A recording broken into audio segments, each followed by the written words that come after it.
राजपूत विधायकों की मीटिंग हुई तब कोई चेतावनी या फिर ये नोटिस नहीं आया कि आप लोग मीटिंग नहीं करेंगे। अगर ब्राह्मण विधायक बैठ लिए तो कौन सा गुनाह किया। हम कहते हैं कि आप पद ही दे करके क्या करेंगे। मैं एक मिनट वही तो कह रहा हूं, पद दे करके आप उनको उतना ताकतवर बनाइए ना। किसी को भी उत्तर प्रदेश में 17-18% ब्राह्मणों का मत अगर लेना है तो अपने एजेंडे में स्पष्ट दें कि वो ब्राह्मण समाज के हित के लिए क्या करेंगे। केवल जबान से कि मैं सम्मान दूंगा, आप आ जाइए, आप दिखाइए ना। यूपी में शीतकालीन सत्र से पहले ब्राह्मण विधायकों ने लखनऊ में बाटी चोखा का कार्यक्रम रखा, जिसके बाद राजनीतिक गर्मी पूरी तरीके से चेंज हो गई। खबर ये चलने लगी कि ब्राह्मण विधायक नाराज हैं। माता प्रसाद पांडे समाजवादी पार्टी के नेता हैं, नेता प्रतिपक्ष हैं। वो बोलते हैं कि हमारे साथ आ जाइए, सबका सम्मान करेंगे। शिवपाल सिंह यादव भी बोलते हैं कि ब्राह्मण जो नाराज हैं वो हमारे साथ आ जाए, ब्राह्मणों का सम्मान नहीं हो रहा है। तमाम ब्राह्मण विधायक जब मीटिंग करते हैं तो ब्राह्मण संगठन उस पर कहते हैं कि हमारी सुनवाई नहीं हो रही है, खास जाति का सरकार चल रहा है, ठाकुरवाद का भी आरोप लगाते हैं। हमारे साथ राजेंद्र नाथ त्रिपाठी जी हैं, अखिल भारतीय ब्राह्मण महासभा के राष्ट्रीय अध्यक्ष जी हैं। सर, स्वागत है आपका। बहुत बहुत धन्यवाद। सर, जो ये मीटिंग हुआ उसके बाद भाजपा के नए प्रदेश अध्यक्ष पंकज चौधरी की तरफ से एक चेतावनी मिल गई ब्राह्मण विधायकों को, या कहिए सभी विधायकों को, कि अब जात वाली मीटिंग नहीं होगी। क्या कहेंगे इसको? तो ये तो उनका विषय है ना, ये पार्टी का विषय है। उनके ही विधायक थे, वही विधायक एक जगह बैठे थे, तो उसको समाज से जोड़ना, भाई समाज के हैं वो, ठीक है, ब्राह्मण समाज के थे, लेकिन विधायक तो उन्हीं के थे ना। तो अगर उनको तकलीफ हुआ, एकाएक नोटिस दे रहे हैं, तो मेरा उसमें सुझाव यह है कि उनको बुला करके कारण जानते, उसके बाद निवारण करते। जब होटल क्लार्क में राजपूत विधायकों की मीटिंग हुई तब कोई चेतावनी या फिर ये नोटिस नहीं आया कि आप लोग मीटिंग नहीं करेंगे। जब पंकज चौधरी ने दिल्ली में मीटिंग किया कुर्मी समाज के नेताओं के साथ, तब कुछ नहीं हुआ। धोबी समाज के नेताओं के साथ जब मीटिंग हुआ तब इस पे नहीं हुआ। यूपी में कोर्ट के तरफ से एक ये भी आदेश है कि कोई जात का सम्मेलन नहीं हो सकता। उसके बाद भी मीटिंग हुआ, बृजभूषण शरण सिंह इटावा गए, वहां भी उनका सम्मेलन हुआ। तो ब्राह्मणों के लिए ऐसा क्यों आ गया कि रोक लिया गया? निश्चित रूप से ब्राह्मणों के साथ भेदभाव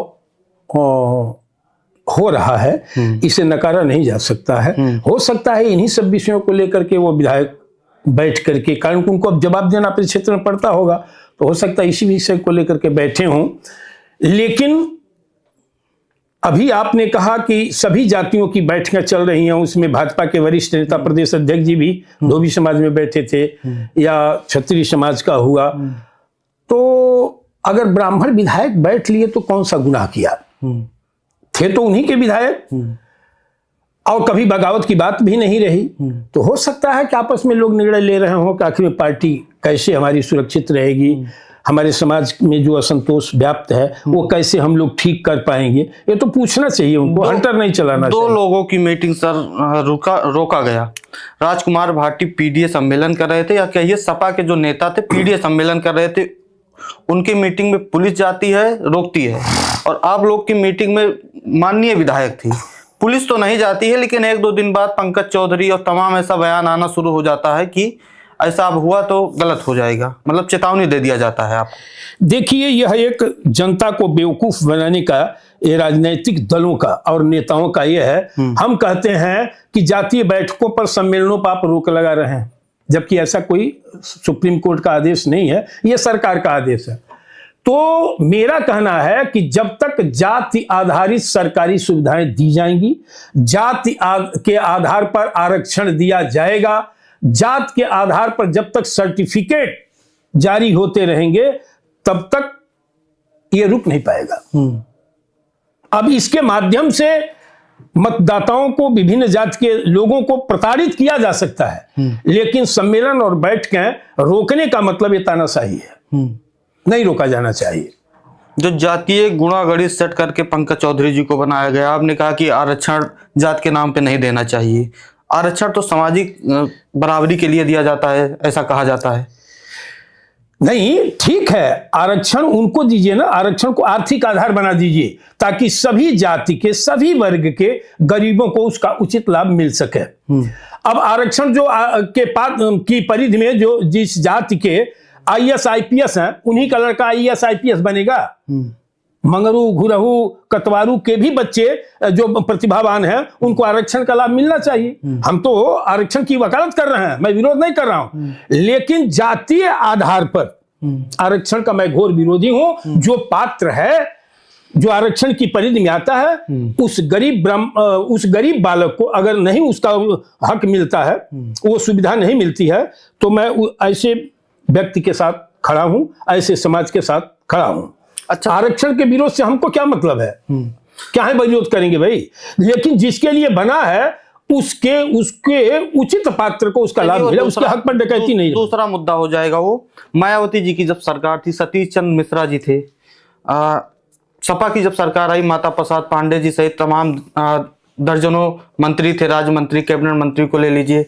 भाजपा की सरकार है, ब्रजेश पाठक जी हैं और भी मंत्री हैं आपके समाज के। तो आप लोग तो कह रहे हैं कि ब्राह्मणों का सम्मान भाजपा नहीं कर रही है। चाहे मायावती जी की सरकार को ले लीजिए, चाहे अखिलेश यादव की सरकार को ले लीजिए, या योगी जी की 9 साल की सरकार को ले लीजिए, तीनों लोगों की सरकार में किसको देखते हैं कि बढ़िया सम्मान? ऐसा है, सिर्फ मूर्ति स्थापित कर देने से अगरबत्ती थोड़े ही दिखलानी है, उस मूर्ति का कुछ प्रभाव ही तो दिखना चाहिए। चाहे सतीश मिश्रा हो, चाहे माता प्रसाद पांडे जी हो, ये मूर्ति है ना। ब्रजेश पाठक जी, हम कहते हैं कि आप पद ही देकर के क्या करेंगे? मैं एक मिनट वही तो कर रहा हूं, पद दे करके आप उनको उतना ताकतवर बनाइए ना, किसी को भी। अब केवल मूर्ति के रूप में आप बैठाएंगे और उससे अपेक्षा ये तो बेवकूफ बनाना है ना।